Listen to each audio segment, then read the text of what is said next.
emulan a menudo conceptos desarraigados, ajenos al emplazamiento.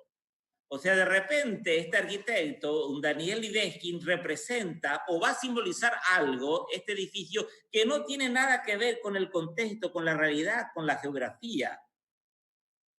Está desarraigado el lugar, va a simbolizar algo. Entonces, son arquitecturas icónicas, representativas, arquitectura objeto, que hacen en el lugar o que identifican a ese lugar y que compiten con todo el entorno, como vimos cuando hablamos del contextualismo urbano.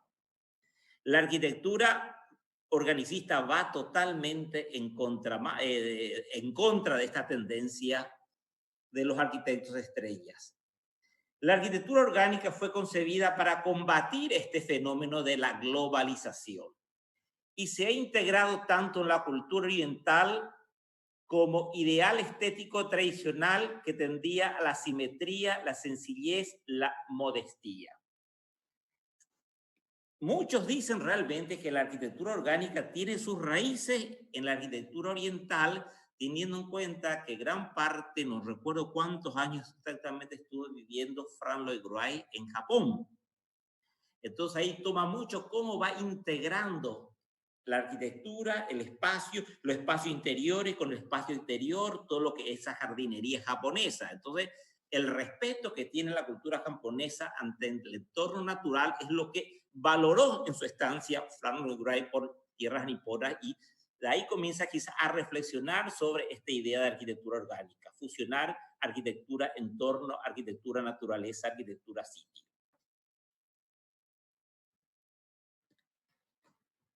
Aunque el organicismo eclosiona, entra en escena, significa eclosionar, en la primera década del siglo XX con obras de Antonio Gaudí. Bueno, esto también me parece que hablamos algo. Se puede hablar de una arquitectura orgánica en Antonio Gaudí. Y se puede hablar, ¿conocen la casa que está aquí en el centro? ¿A quién corresponde esta casa? A ver, ¿quién ubica? Del centro la imagen.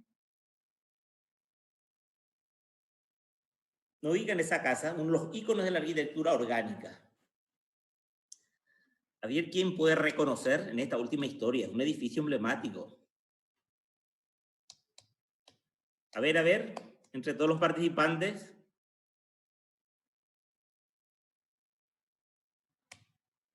¿No ubican, chicos?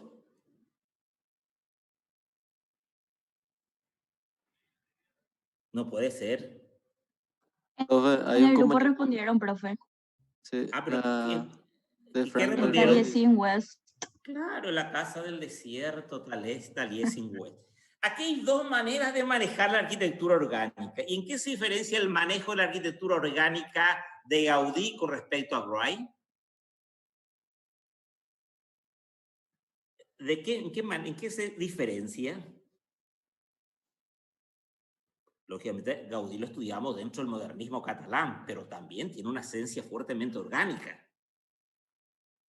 A ver, ¿en qué se diferencia el organicismo de Wright con el organicismo de Gaudí?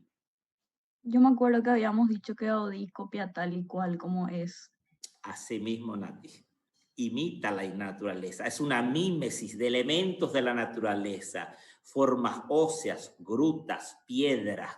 Entonces, es un reflejo de la naturaleza.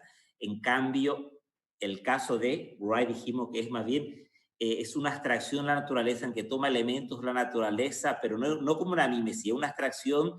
De repente, estos planos inclinados en talud de Taliesin West que evocan a las montañas con ligeras inclinaciones que rodean, o la piedra del desierto, los jardines interiores con esa flora del desierto. Entonces hay una abstracción para sintonizar con el entorno natural, ¿correcto?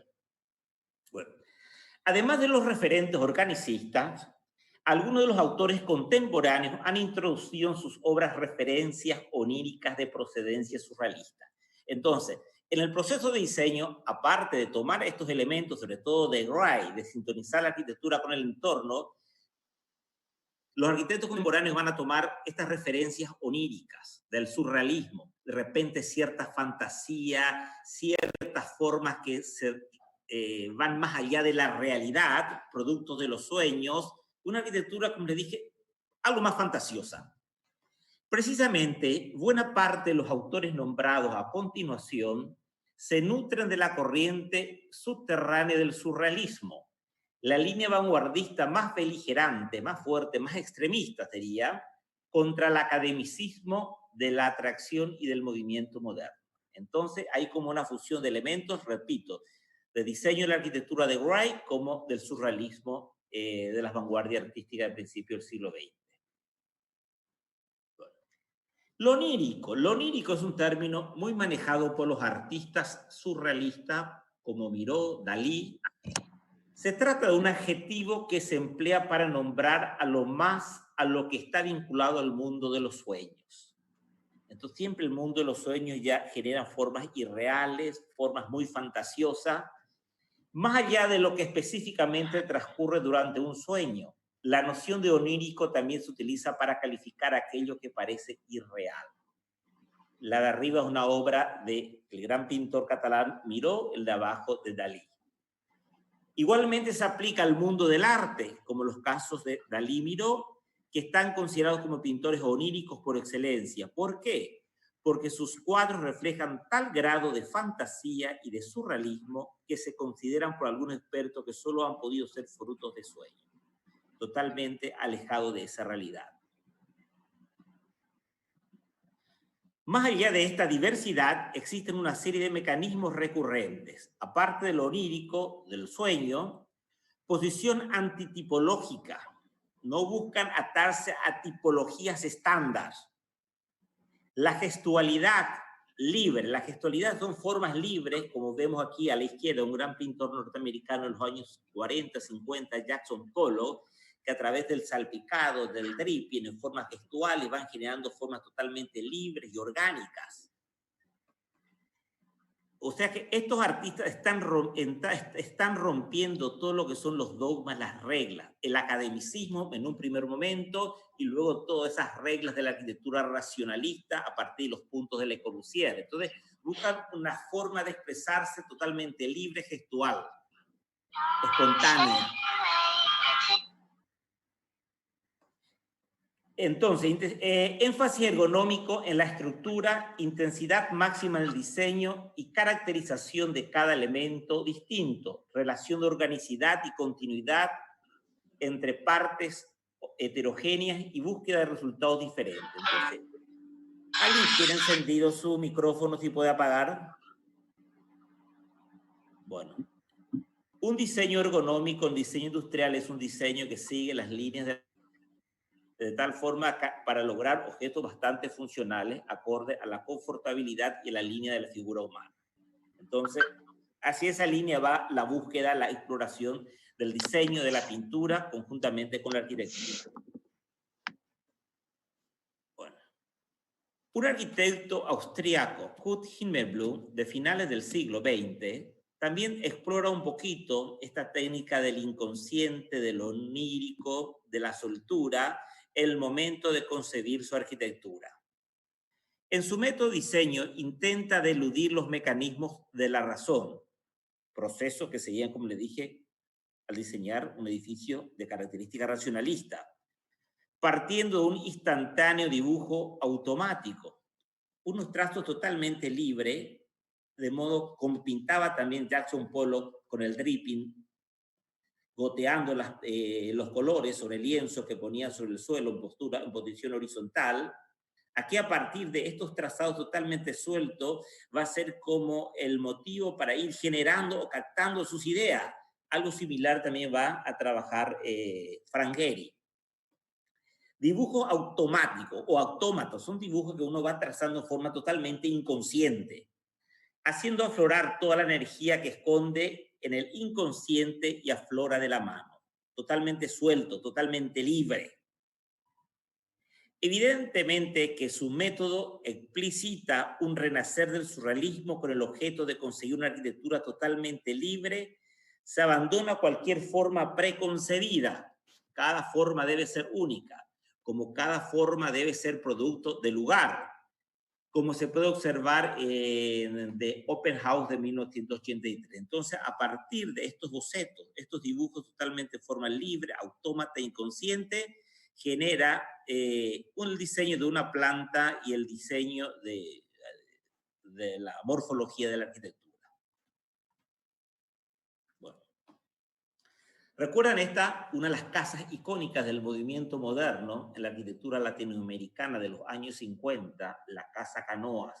También en su proceso de diseño trabaja mucho con esa soltura, esa espontaneidad, algo de lo onírico también podemos encontrar en la casa de Oscar Niemeyer, y totalmente orgánico, desde luego, del momento que sintoniza con el entorno natural en el cual está enclavada la casa.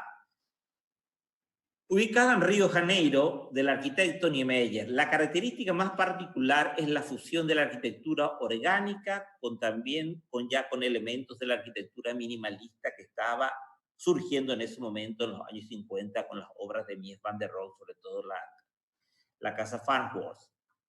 Esta fue construida al reparo de una colina que se asoma sobre la bahía del río, sobre la bahía, bueno, de Guanabara, de la bahía Guanabara más que nada, de Río de Janeiro. El autor dice al respecto: mi preocupación fue proyectar esta residencia con entera libertad. Volvemos aquí, libre de dogmas, de cánones, de recetas academicistas, adaptándola a los desniveles del terreno, sin modificarlo, haciéndolo en curvas de forma que la vegetación pudiera penetrar en ellas sin la separación entre ambos, entre naturaleza y espacio interior y espacio exterior. Entonces hay una continuidad total. Entonces una espontaneidad, una fluidez en la forma, una forma totalmente que hasta el momento era totalmente innovadora para aplicar en el diseño de una vivienda unifamiliar ante todas esas formas rígidas de planos rectangulares, cubo y prisma de la arquitectura racionalista que la ha precedido. La intención de Niemeyer era diseñar su residencia en absoluta libertad, plasmar suavemente los alrededores y adaptarla a la irregularidad del terreno. Solo de esta manera podía conseguir que la vegetación penetrara en la residencia. Entonces, hasta se podría decir que hay un buen equilibrio entre la arquitectura racionalista y el organicismo en los planteamientos del diseño de Niemeyer. Esta roca, fíjense aquí, esta roca que respeta aquí en el perímetro mismo de la vivienda, me hace recordar a la roca sobre el cual asentó la casa La Cascada frente mismo a la chimenea. Entonces, esa roca quizás podría hacer referencia a esa roca de frente a la chimenea de Falling Water. Bueno. Otro gran arquitecto, evolucionando los años 50, 60, que trabaja también con este respeto a la naturaleza con total libertad, pero partiendo de elementos racionalistas, es Richard Neutra. Tras la Segunda Guerra Mundial, Richard Neutra es un arquitecto de nacionalidad austríaca que a muy temprana edad emigra a los Estados Unidos. Viene con una formación bastante racionalista que se estaba gestando en aquel momento en su país, Austria, Viena, Austria. Luego, al llegar a los Estados Unidos, entra a trabajar en el estudio de Frank Lloyd Wright y aprende todo lo que es los lineamientos de la arquitectura organicista. Al final se independiza y genera todo un estilo muy particular, un lenguaje propio que es también una fusión de elementos racionalistas con la arquitectura orgánica. Entonces, tras la Segunda Guerra Mundial, desplegó una arquitectura que ejemplificó el nuevo American Way of Life. Entonces, el estilo de vida americana, aquellas casas amplias que ya se comenzó a dar, repito, con Wright, inserta en grandes parcelas de terreno, abierta al entorno, trabajando con materiales del lugar, mucha piedra, mucha madera, mucho cristal y hormigón, producto de la arquitectura racionalista. Entonces, las típicas viviendas americanas de las clases acomodadas en las zonas residenciales de Los Ángeles. O sea que en la zona de California se va a dar gran cantidad de sus viviendas. A través de elementos comunes como las terrazas, la planta libre, los muros acristalados y la importancia y sobre todo el entorno natural de la geografía. Entonces, repito, él lo que hace es, de su formación racionalista, fusiona con elementos de la arquitectura orgánica y genera un lenguaje bastante interesante. Neutra fue uno de los creadores que más contribuyó en ese momento, en esa unión del interior y el exterior del espacio habitado, sin la cual, para generar sobre todo esa arquitectura mucho más amable, más cálida, más abierta, más interactiva entre el interior y el exterior. Bueno, aquí vemos algunas vistas de estas viviendas que construyeron entre los años 50, 60, hasta principios de los 70, mucha madera por dentro, esta madera me hace recordar a Wright, estos muros de piedra también Wright, estos muros totalmente acristalados, con los techos planos, influencia de Mies, entonces genera algo cálido, algo tan actual y sobre todo adecuado a ese clima cálido, templado de la zona oeste de Estados Unidos. Bueno, y llegamos al siglo XXI, vamos a ver arquitectos de renombre. No sé si le suena este gran arquitecto, ya murió muy joven, Enric Miralles, Barcelona, catalán. ¿Le suena este arquitecto, chicos? Sí, profesor. Muy bien. Este arquitecto trabaja con elementos de la arquitectura orgánica por el manejo de la forma. Maneja mucho esa fantasía del surrealismo también en la configuración de sus formas. Respeta el entorno natural, el contexto que vamos a ver sobre una de sus obras más emblemáticas, un cementerio que hizo en las afueras de Barcelona. 1955-2000, o sea que vivió tan solo 45 años de edad. Toda su obra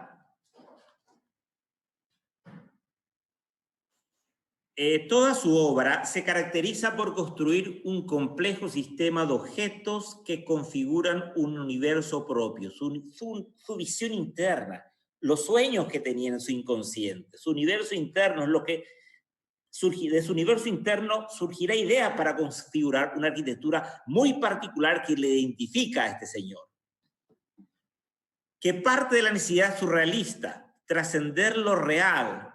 Entonces, salir de esa arquitectura real, estándar, conservadora, e ir al campo imaginario e irracional con estas formas bastante complejas con el cual trabaja. De crear un mundo inédito y original, porque su arquitectura es inédita y original con respecto a otras arquitecturas precedentes. Se trata de una arquitectura en la que, como en los sueños, lo onírico del surrealismo se superponen tiempos, materias, capas. Vamos a ver una de las obras que le llevó a la fama, este cementerio, una comunidad, un municipio en la afuera de Barcelona, Igualada, 1944. Diseñado por Enric Miralles y Carmen Pinós, que fue su compañera de vida, una arquitecta que trabajó en forma conjunta con él, para hacer un lugar, lo que quería era un cementerio. La idea del cementerio es un lugar de reflexión, de recuerdo, un lugar que mantenga fresca la memoria, recuerdos, reflexión, memoria. Los arquitectos pensaron en el cementerio para que fuera la ciudad de los muertos, donde los muertos y los vivos se acercan en espíritu de reflexión y de recuerdo, porque uno va a visitar a sus muertos, vive de la memoria, del recuerdo de ese ser querido que quedó ahí sepultado. Miralles y Pinós conceptualizaron las ideas poéticas de un cementerio para los visitantes, para empezar a entender y aceptar el ciclo de la vida como un vínculo entre el pasado, el presente y el futuro. Incrustado en las montañas de Cataluña, porque Cataluña está rodeado por un sistema montañoso, Cataluña, sobre todo Barcelona, entre la montaña y el mar, la ladera de la montaña se ubica este cementerio. El cementerio es un movimiento de tierra que se funde con el paisaje como si fuera un aspecto natural de la tierra. Aquí puede ver cómo trabaja con las curvaturas de la montaña, entonces, en forma descendente, tipo terrazas. El cementerio fue diseñado como un paisaje escalonado, sintonizar, fusionar, formar parte de la naturaleza, que se desarrolla en el paisaje como una progresión continua y fluida. Los materiales del cementerio de Igualada atan el proyecto al nuevo paisaje. Atar, unir, como le dije, fusionar. Miralles emplea materiales terrosos, como todo el terreno es un terreno, una tierra medio grisácea, entonces tipo ese lodo gris, utiliza por tanto el hormigón para sintonizar más con las características del suelo del lugar. Los materiales del cementerio de Igualada atan el proyecto de nuevo al paisaje. Miralles emplea materiales terrosos de hormigón, piedra, madera en el proyecto. Los muros de gaviones, aquí vemos los muros de gaviones en piedra. El hormigón envejecido y los durmientes de madera incrustados en los muros de piedra evocan el paisaje duro y áspero de las colinas en los alrededores. Duro, áspero y sobre todo seco de las colinas del entorno. Entonces, hay un concepto orgánico para sintonizar con esta geografía rocosa de las laderas montañosas de este lugar. Los tonos terrosos de los materiales transforman la arquitectura en una estética natural, creando la apariencia como si el cementerio existiera desde hace mucho tiempo como parte del lugar. No es como un agregado, sino está muy bien fusionado el uno con el otro. Aquí vemos los recorridos, todo en hormigón armado. Aquí vemos donde se meten, ¿cómo se llaman? Tipo los columbarios, como vimos en un primer lugar, la serie de columbarios, el recorrido que uno va generando, lugares para estar, para sentar, para reflexionar.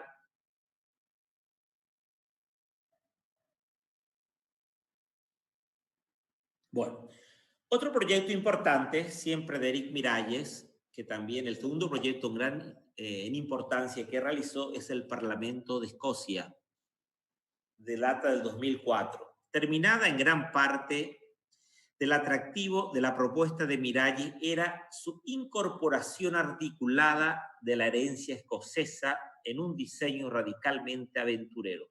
A ver, la idea era tomar también algunos elementos de la tradición vernacular de la arquitectura de la parte norte de Inglaterra, inspirándose siempre en el paisaje escocés, punto de partida de todo arquitecto orgánico. Tomó prestados la forma de los barcos a partir de una línea en las inmediaciones, así como los motivos de las pinturas de la flor de Charles Mackintosh. Recordarán ustedes que Charles René Mackintosh fue un gran arquitecto escocés del primer momento del movimiento moderno, racionalista en Escocia, donde ya trabajaba con formas rectas, puras, pero también con algunos elementos orgánicos, como este vitral, la famosa rosa que es el símbolo de Escocia, las formas curvilíneas. Bueno, gran parte de las ciudades importantes de Escocia eran puertos pesqueros, entonces hace alusión también a los antiguos barcos de estos puertos pesqueros. Aquí si vemos una vista aérea del Parlamento, parecen como barcazas que están todas ahí apilonadas al costado del muelle, así como la metáfora, una abstracción de eso.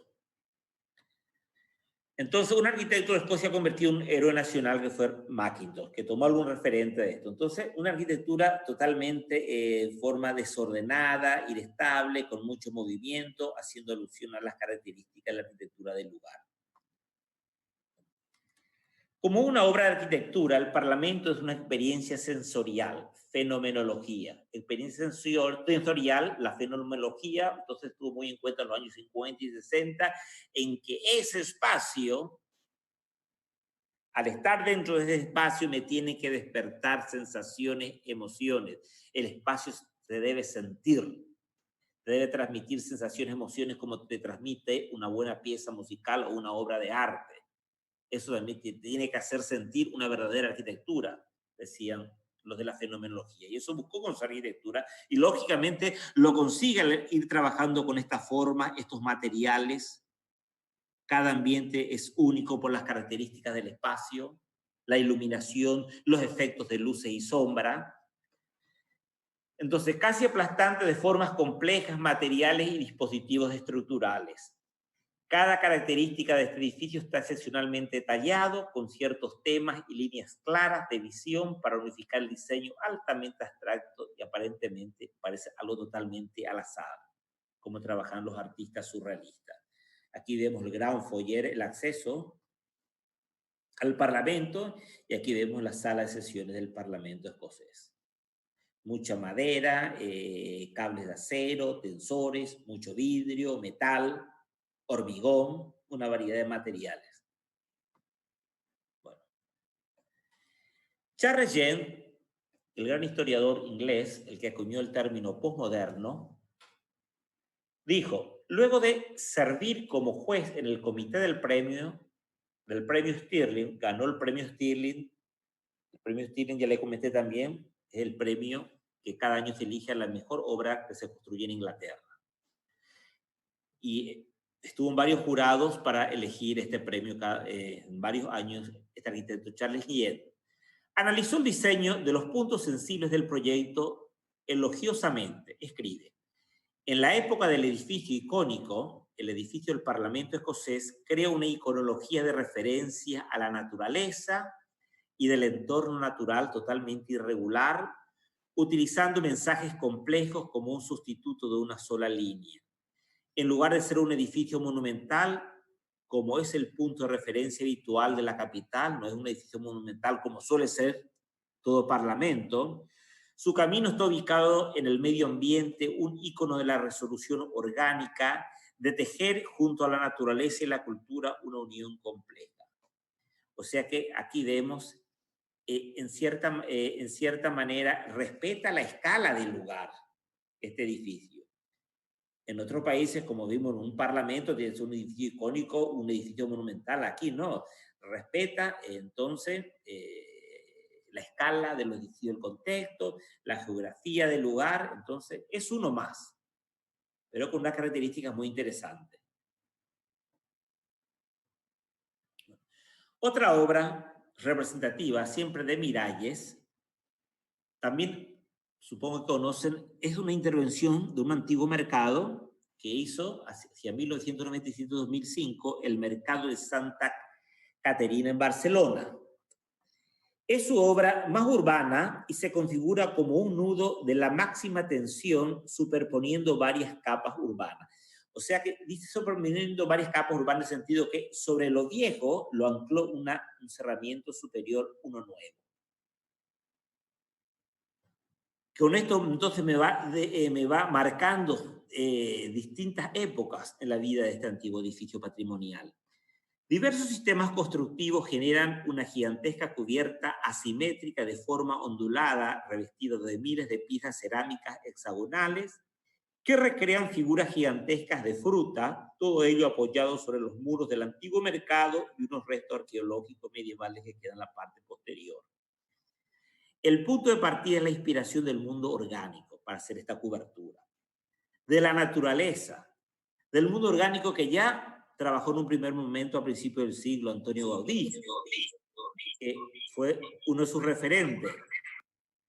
A través de la geometría sistematizada por la ciencia de las formas onduladas. Entonces vemos una estructura muy interesante en metal, madera y esta cerámica que lo cubre en la parte superior. Aquí vemos cómo queda el interior, muy interesante todo. Se sintetizan distintas posiciones arquitectónicas, algo de organicismo, algo de surrealismo, algo de pot por el colorido de la cubierta y la memoria urbana como un edificio importante patrimonial de Barcelona.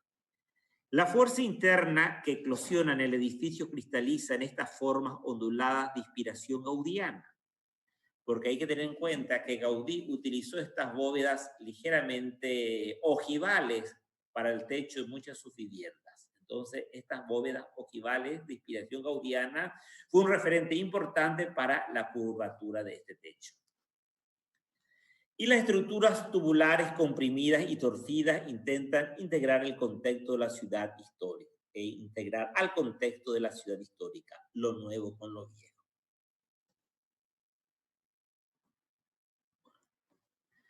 Fran Lloyd Wright también sabemos muy bien que lo inconsciente, lo onírico, lo gestual, lo espontáneo, es una de sus estrategias en el momento de diseñar. Toma un lápiz y va generando en forma gestual estos trazos, que será la idea generatriz para el proyecto que él te va a abocar. Siempre, lógicamente, trabajando con formas orgánicas, que es lo característico del diseño de Gehry. Las obras de Gehry también son emblemáticas de esta exploración sistemática de formas gestuales, orgánicas y oníricas. Formas gestuales porque es totalmente espontánea, libre, orgánica por la curvatura, onírico producto de los sueños, que surgen del impulso creativo del inconsciente. Totalmente surge el inconsciente porque, como les dije, estas formas de Gehry van más allá de la realidad, pasan de la realidad y pasan ya al campo de lo surreal, de lo irreal, la morfología de Gehry, del mundo de los sueños, de la fantasía. Entonces, surge del impulso creativo del inconsciente, además de que desde el propio su obra ha estado marcado por una fuerte voluntad comercial. Eso sí, un arquitecto muy comercial. En el Museo Guggenheim, que ya hemos estudiado, alcanzó su momento más creativo y con mayor capacidad de diálogo con el contexto. Dijimos que esto está en la zona, una zona recuperada, una antigua zona donde estaban las grandes... en Bilbao se caracterizaba por construir los grandes barcos en España. Entonces una zona totalmente abandonada, con una topografía totalmente irregular, las costas entrantes y salientes, totalmente irregular, orgánica, todo ese contexto natural fue también el referente de inspiración para generar esta forma onírica. En este museo se experimenta la continuidad de este espacio onírico, informe, deforme, como un bulbo que estalla libremente en su contexto y con capacidad de enroscarse debido a un viaducto contiguo, un viaducto que pasa ahí al lado, que medio que le abraza al viaducto. Entonces ya maneja, no solamente trata de contextualizar con la irregularidad de la geografía, sino también tener un simbolismo, una carga poética que hace alusión a las grandes construcciones de barcos de otra época, que caracterizaba a esta ciudad como una ciudad naviera importante del norte de España. La fachada y las cubiertas son volúmenes sin solución de continuidad, un zócalo con zócalos pétreos sobre el cual se levanta aquí en la parte inferior hacia la ciudad y cubiertas etéreas de chapa hacia el cielo. Esta obra constituye una síntesis muy singular y emblemática, una arquitectura diomórfica, lograda gracias a los mayores avances en los sistemas de representación digital de la arquitectura, como el programa CATI, que es el programa con el cual él trabaja para hacer estos diseños. Bueno. En este caso consiguen introducir en un sitio, en un único gran edificio, los diversos tipos de espacios que necesita un museo contemporáneo, desde salas convencionales hasta grandes salas para nuevos formatos de instalaciones temporales, trasladando en esta confluencia urbana entre museo y monumento, río y puente, toda una sinergia urbana. Sinergia urbana hay como un intercambio de energía entre la arquitectura y la ciudad. Constituye como una arquitectura icónica, pero a su vez es un monumento que da identidad a la ciudad de Bilbao.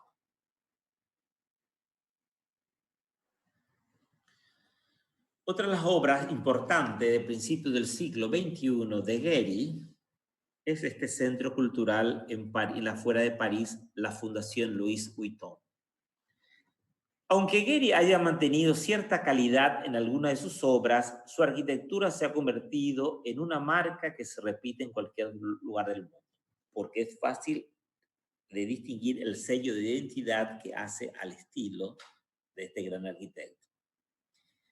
Y su figura omnipresente y prepotente se ha convertido en una de las estrellas de la arquitectura más mediática, icónica e inclusivo, ironizado. Bueno, aquí, lógicamente, si hablamos de arquitectura orgánica, respeta el entorno, quizás por las formas curvas.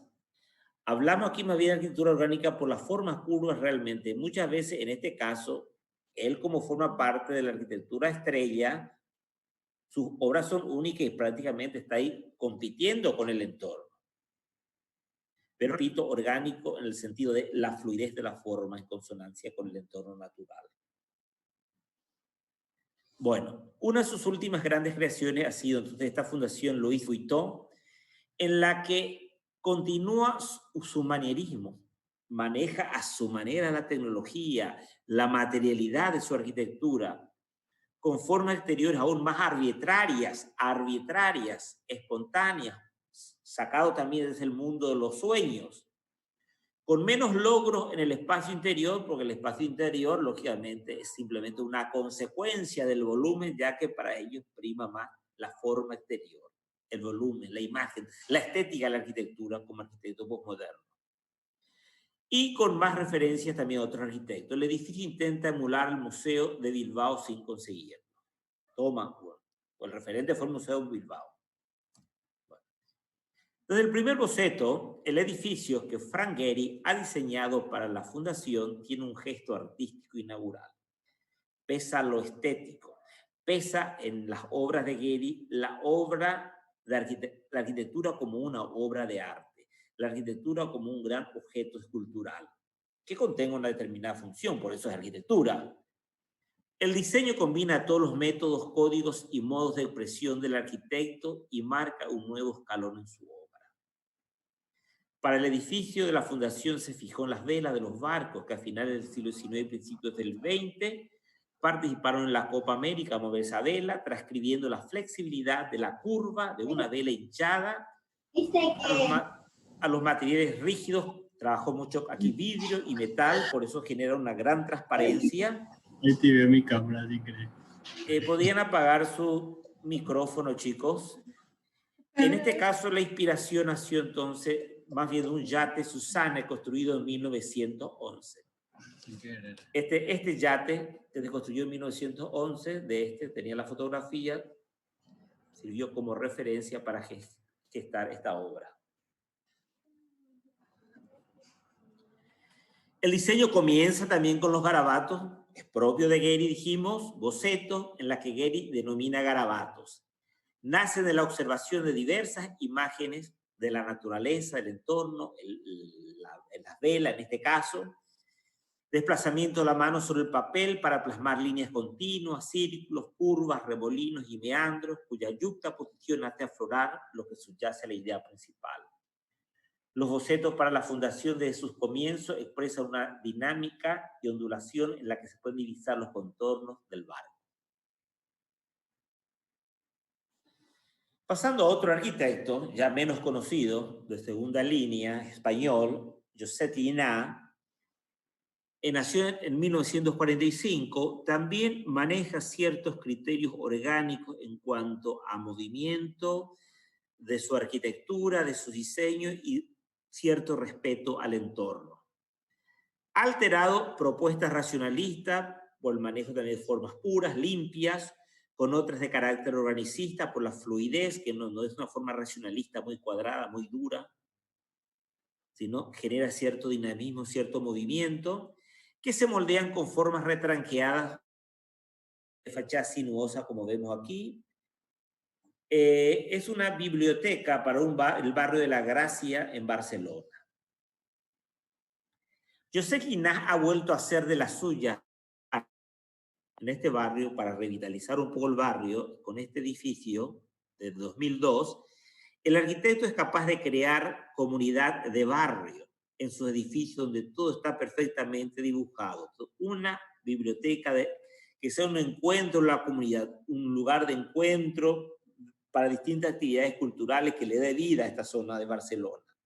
Este edificio contaba además con un reto añadido, encajar todo el programa en un terreno de 8 metros sin dejar prestar atención a los 8 metros de ancho. Entonces, sin dejar de prestar atención a la luz, porque la luz es un elemento muy importante en el momento de diseñar espacios de lectura para conseguir espacios bastante diáfanos. Bueno, entonces, él aquí, si vemos los interiores, la sala de estudio tiene mucha referencia a las bibliotecas que construyó Álvaro Aalto. Álvaro Aalto construyó una serie de bibliotecas con estas formas curvas, dobles, triples niveles, iluminación cenital. Entonces, es propio de las, vamos a encontrar referentes claros o aspectos característicos de la arquitectura de Álvaro Aalto. El resultado es un edificio que se va adaptando a lo que sucede en su alrededor, se va adaptando a ese lugar. A ese, fíjense, como le dije, el ancho del edificio bastante, del terreno bastante estrecho.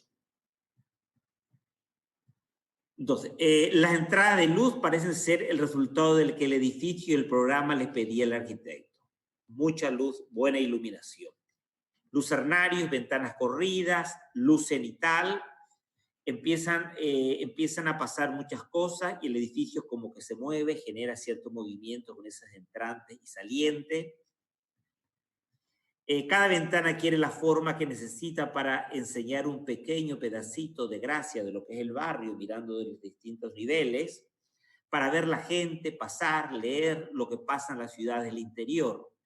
Esta entrada de luz y estos volúmenes hacen que la fachada se hinche en cada planta, sobresalga o entre o se vuelque hacia las casas vecinas. Otra biblioteca del mismo arquitecto, Jaume Fuster, otro arquitecto, también emergente. Estas ciudades europeas, sobre todo Barcelona, tienen mucha vida cultural y uno de los objetivos de los municipios es generar esos espacios culturales para difundir la lectura en cada barrio. Y cada biblioteca, son bibliotecas que tienen todas las comunidades que incita para fomentar la verdad la lectura o la cultura en el entorno urbano.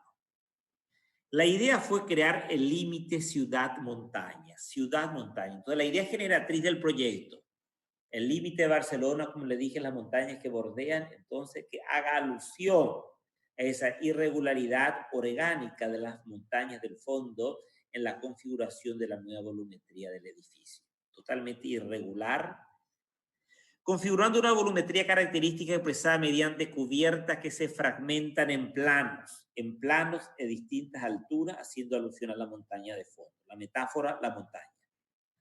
Se desmaterializan potenciando el dinamismo de la visual, consiguiendo así una fachada abstracta, diluida, con el caos circulatorio de la plaza que se encuentra aquí frente.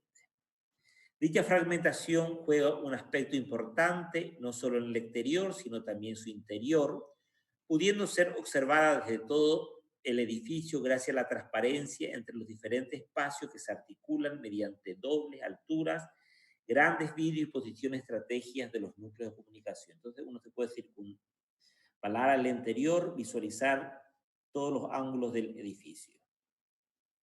Lógicamente el acceso principal está frente a esta gran plaza. El movimiento, el dinamismo, la irregularidad del techo, los materiales, mucha madera por dentro, metal por fuera en la parte superior del techo. Aquí vemos otra vista, fíjense. También tiene mucho del interior, repito, de Álvara Aalto, con las formas orgánicas, mucha luz, mucha transparencia en el interior y la irregularidad del manejo de la volumetría.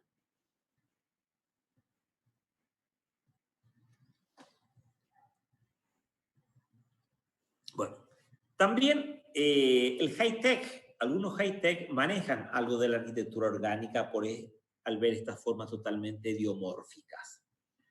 Una de las líneas más elaborada y sofisticada de la alta tecnología ha tenido continuidad en las formas orgánicas tipo bulbos. Como culminación de las propuestas del grupo británico de Archie Grant, que se comenzó a gestar en los años 60, que vimos que eran los antecedentes de la alta tecnología, que muchos de esos proyectos de Archie Grant quedaron simplemente sobre el papel porque las tecnologías no estaban dadas para concretar. Recién aquí, en esto, ya tienen lugar esas ideas utópicas que plasmaron estos del Archie Grant en los años 60.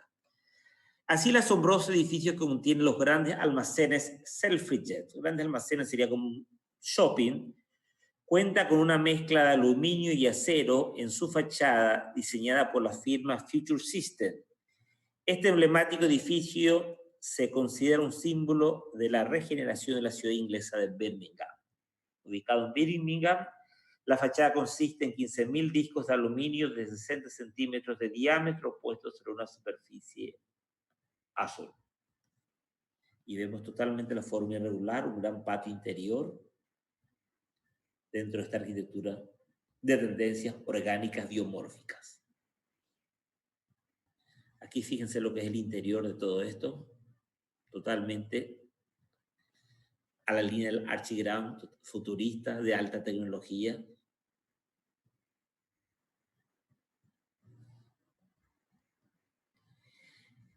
El efecto de la portada es asombroso y mágico, dice. Nada es angular, ya que Future System siente una pasión por los temas orgánicos. Además, sus curvaturas y evoluciones imprevisibles hacen que sea un objeto único. En la piel destacan amplias terrazas de azul metálico sustentado por soportes de acero, ventanas ovaladas o células resaltadas por marcos amarillos. Su interior también es espectacular porque cuenta con 2 pozos grandes, pozos de aire y luz, con escaleras recubiertas de acero, que sus partes dan un aspecto a la de una nave espacial, de igual forma simulando también formas óseas. De repente salen terrazas para visualizar todo el entorno de Birmingham.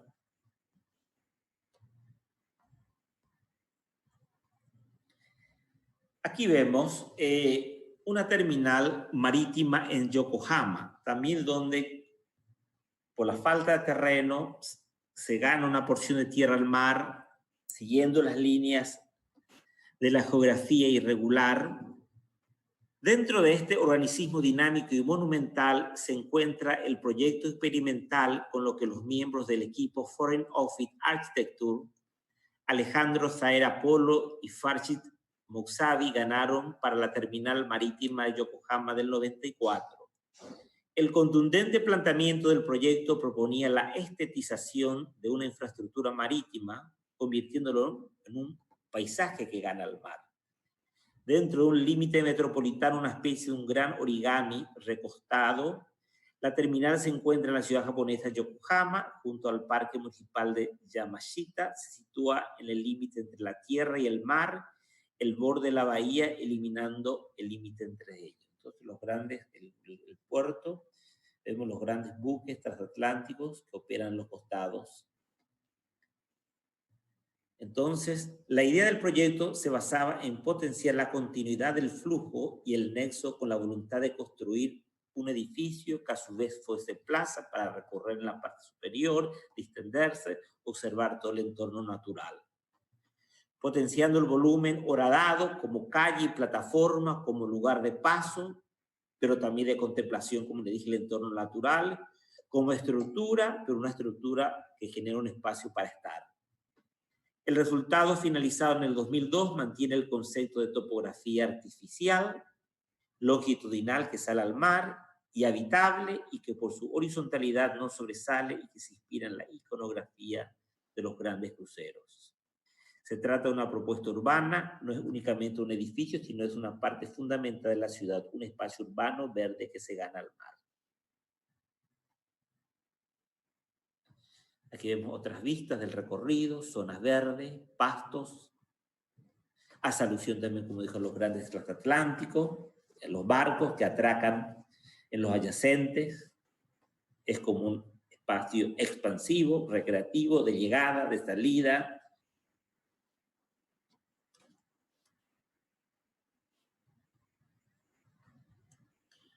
Otro arquitecta que hablamos también, que terminó con una línea fuertemente orgánica en sus últimas producciones, fue Zaha Hadid, en donde toma elementos del entorno natural para configurar el diseño y sus propuestas de arquitectura. Es el caso específico de la Casa Ópera de Guangzhou, en China, de 2010. Fue una de las últimas obras de mayor tamaño en concretar. La propuesta busca entrar en armonía con su entorno junto a un río. Aquí en la parte inferior está el río. A través de un innovador diseño que sigue el concepto de piedras erosionadas, gran cantidad de piedras erosionadas que se encuentran a los márgenes del río, que fue el referente de inspiración del proyecto. Imágenes y la descripción del proyecto a continuación. El concepto inicial para el diseño fue el paisaje natural, las piedras del río y la interacción fascinante entre la arquitectura y la naturaleza. Comprometerse con los principios de la erosión, la geología y la topografía. Gran cantidad de piedras que fueron erosionada a través de los años, los siglos, fue el referente entonces. Eso simboliza dos grandes piedras erosionadas a la vera del río. Su diseño tuvo como influencia los valles fluviales y la forma en que estos se transformaban por la erosión, cómo se iba transformando los valles de la región circundante a la ciudad.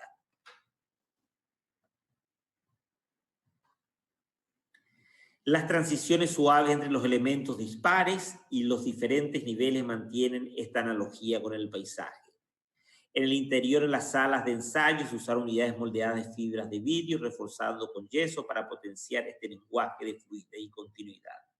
Formas fluidas y continuas, también formas totalmente oníricas, va más allá de la realidad, entra ya al mundo de lo surreal por las características de estos espacios. Las líneas de plegado de este paisaje definen territorios, zonas dentro de la Opera House. Tanto en el interior como en el exterior se crean dramáticos cañones para la circulación, pasillos, cafetería, permitiendo que la luz natural penetre profundamente en el edificio. Transiciones suaves entre los elementos dispares, diferentes niveles, que hacen analogía como una gruta natural, la gran sala. Y fíjense la parte de todos los palcos, da la sensación de formas rocosas que va saliendo. Aquí vemos entonces, son dos salas, una sala mayor y otra sala menor, que configuran las dos piedras, formas totalmente irregulares. Un espejo de agua que da continuidad y se une casi con la vera del río.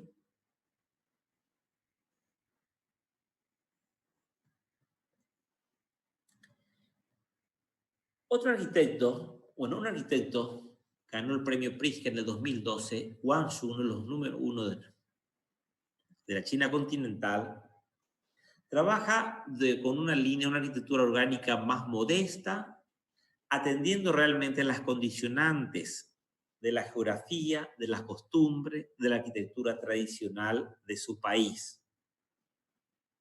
Entonces, ganó el Pritzker 2012 Wang Xu. Los edificios devuelven el significado o quizás la frase más tópica y recurrente de los artículos sobre diseño y arquitectura.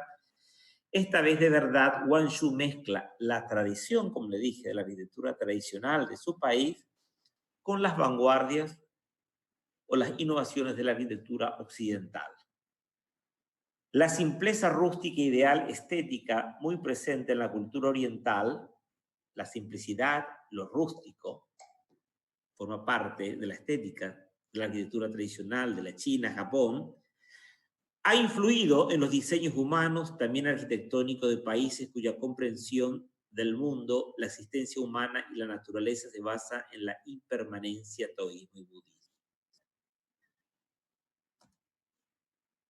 El reciente proceso de urbanización de China, dice el jurado de Pritzker, invita a debatir sobre si la arquitectura debe estar anclada en la tradición o debe mirar solo hacia el futuro. Debe tomar de los dos, como lo hace Wang Xu. Tomar elementos de la tradición, pero también innovar con elementos del futuro. Como sucede con cualquier otra gran obra, el trabajo de Wang Xu es capaz de trascender ese debate, produciendo una arquitectura intemporal, profundamente arraigada a su contexto, a su lugar, a su geografía, a su universo, pero intemporal porque debe trascender y debe ser siempre moderna, presente.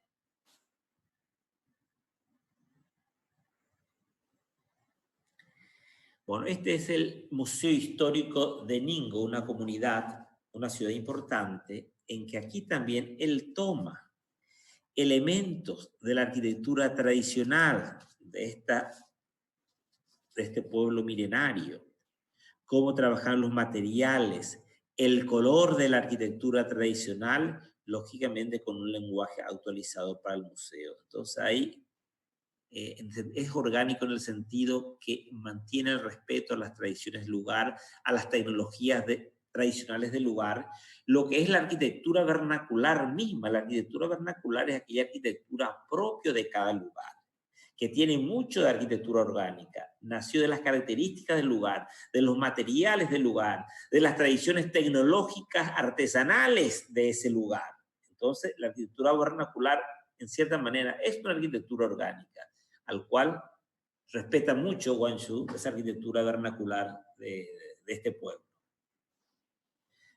Entonces, el arquitecto Guangzhou combinó el paisaje duro de montañas, las montañas duras y grises nuevamente, que hace alusión en su edificio, con la suavidad del agua, el océano, contemplando el importante papel que el mar oriental de China ha desempeñado en la historia de esta ciudad, Ningbo, e integrando las características de las viviendas de Yan'an con las decoraciones de azulejo, bambú. El aspecto del edificio no solo deriva de la colina y el valle, sino que también incluye diversos cambios leves de inclinación, la inclinación de las montañas, que hace que rompa con esa ortogonalidad, lleva a los visitantes a asociar el edificio con el espacio y la escala de los pueblos tradicionales de Ningbo, los pueblos tradicionales de esta provincia.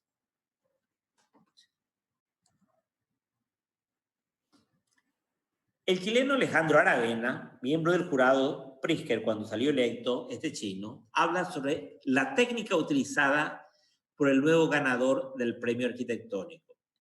¿Y qué escribió al respecto Alejandro Aravena? Guangzhou utiliza muchos materiales de descartes, como ladrillos, tejas o piedras sobrantes de desastres naturales como terremotos o tifones, para dar continuidad a aquella arquitectura que ya no está para una nueva arquitectura y sigue presente en la historia de esa manera. También advierte que su obra busca recuperar la historia y la tradición, pues con la modernización del país asiático, las técnicas más tradicionales de construcción se han perdido, sobre todo en este caso. ¿Qué material les parece que es este revestimiento aquí? ¿O esto? Aquí se ve bien. ¿Qué material, chicos? Bambú. Totalmente bambú. Fíjense el acabado, el revestimiento del bambú en este caso. O aquí la estructura de bambú que sale a la vista. Entonces, eso, el bambú, forma parte de la arquitectura orgánica vernacular de estos pueblos. Por eso, hoy día, China, que está sufriendo fuertemente la influencia de la occidentalización, entre muchos arquitectos actuales chinos hay una defensa de rescatar, defender lo suyo. La arquitectura tradicional, o si no, irá desapareciendo. Como dice aquí. Busca de recuperar historia y tradición, pues con la modernización del país asiático, las técnicas más tradicionales de construcción se han perdido.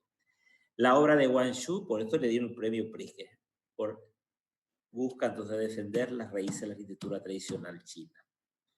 Busca entonces hacer una mezcla arquitectónica entre lo moderno y lo tradicional. Fíjense, estos pueblos tradicionales entonces, las calles angostas, donde se ve lo nuevo, se nota que es una arquitectura innovadora ante la arquitectura persistente o la arquitectura más vieja de épocas pasadas. Entonces, una estrategia de diseño y conserva también la escala misma en todas estas casas. Aquí vemos otra calle del mismo Guangzhou. Bueno, con esto, haciendo una conclusión, como conclusión vamos a ver entonces dos momentos en el siglo de final, dos momentos en la evolución de la arquitectura orgánica. En la primera mitad del siglo XX, con Frank Lloyd Wright y sobre todo Álvaro Aalto, en que ellos más buscan es una arquitectura, no una arquitectura más modesta en el sentido de armonizar con el contexto, tomar conceptos del contexto en el sentido que la arquitectura armonice con los materiales, con el clima, con el sistema de vida, que cada estilo debe ser producto del lugar. En cambio, ¿qué pasa con esa arquitectura? ¿O cómo manejan la arquitectura orgánica estos arquitectos contemporáneos? ¿De qué manera abordan? Vimos otra vez aquí distintas líneas de lo que abordan. El caso de Gehry y de Zaha Hadid toma elementos de la naturaleza o del entorno, como el caso de Bilbao, los antiguos barcos varados, donde se construían barcos, hacían alusión entonces o a la geografía irregular de la costa de Bilbao, o el caso de la ópera de Zaha Hadid, que toma elementos de la piedra erosionada a las veras del río. Entonces, toma simplemente como referente, pero siempre siguen manejando esa arquitectura icónica, esa arquitectura como imagen, esa arquitectura estética, esa arquitectura que compite, no es una arquitectura modesta de ellos. Repito, simplemente orgánico en el sentido del manejo de la forma, como que toma como referente algún elemento del contexto. Pero Wright defendió que la arquitectura debe ser modesta, no debe ser a gran escala esa arquitectura orgánica. En cambio, sí me pareció a mí muy interesante al final el chino, Wang Shu, que busca recuperar elementos de la arquitectura vernacular de su país, respetar el entorno, el paisaje, los materiales tradicionales y generar esa escala modesta acorde a cada ciudad. Entonces, esa me parece que es la línea más apropiada si vamos a seguir es el discurso de Wright en configurar una arquitectura acorde a cada lugar, a cada sitio, teniendo en cuenta las preexistencias ambientales, el sistema de vida, las costumbres, los materiales, pero siempre adecuándose a los nuevos tiempos. Bueno, ¿alguna pregunta, chicos? ¿Algún comentario?